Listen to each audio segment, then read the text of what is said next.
Back at her.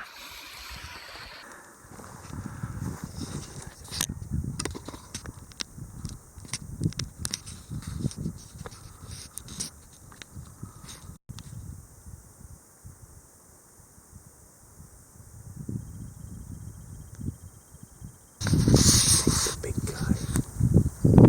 Facing away from us, so we can't really tell. This is frustrating. There it goes. There he is. We think that might be him.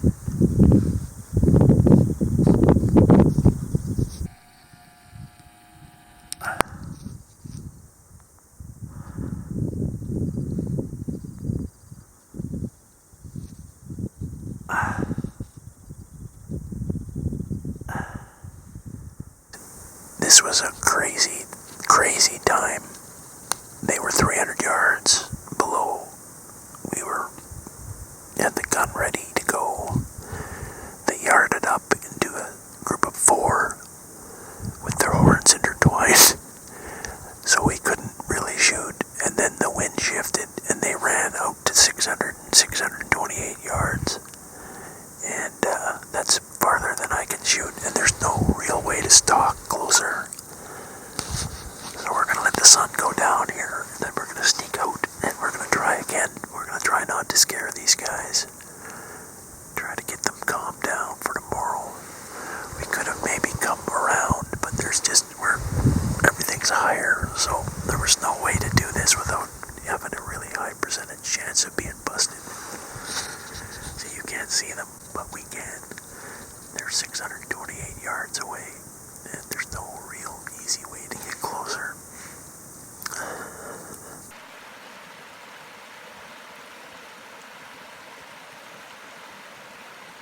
That's a big set.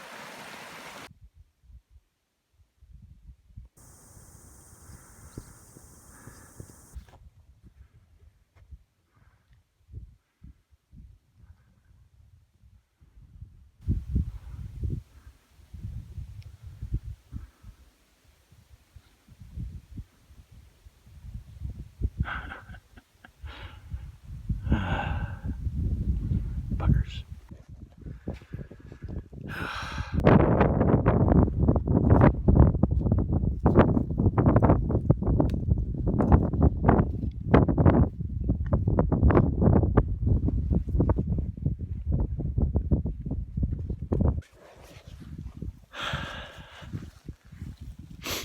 You know, in the media, hunters are always portrayed as some kind of crazy, bloodlust-driven animals.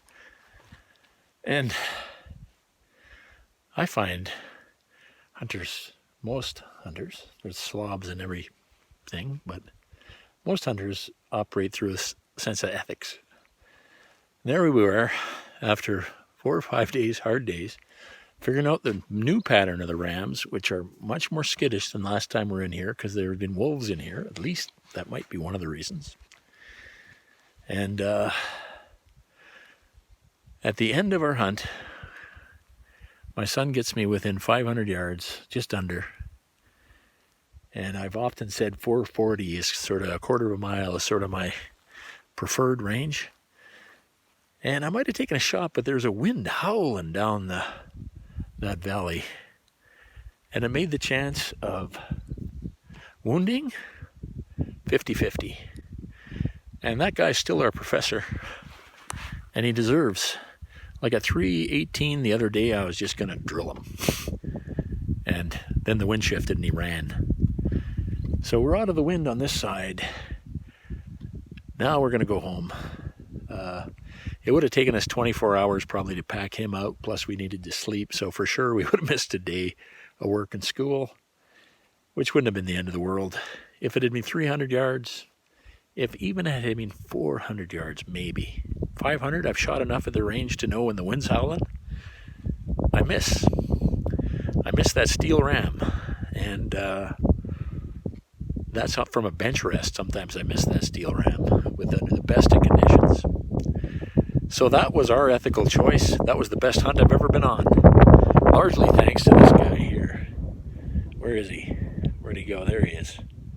This guy is the best hunting partner of all time. I wouldn't have done this without him. His confidence, his drive.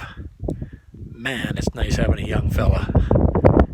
And he's a really, really good woodsman or mountainman. Really impressed. You probably can't hear any of this because of the wind. I might have to dub it or redo it. But North 61, best hunt of my life. I think we're now sheep hunters, even though we got still learning to do. We've learned more in these days than I believe possible, and it's been just great out here. Look at this country.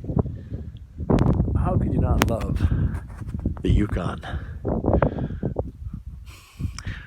Beautiful place.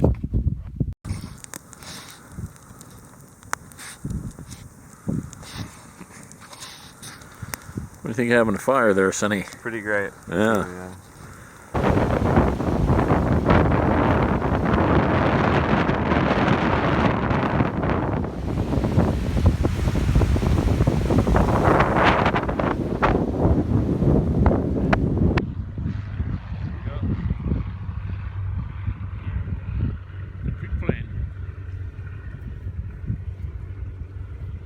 Came in right with the wind. Wow, that's a good landing. Boy, that'll feel good.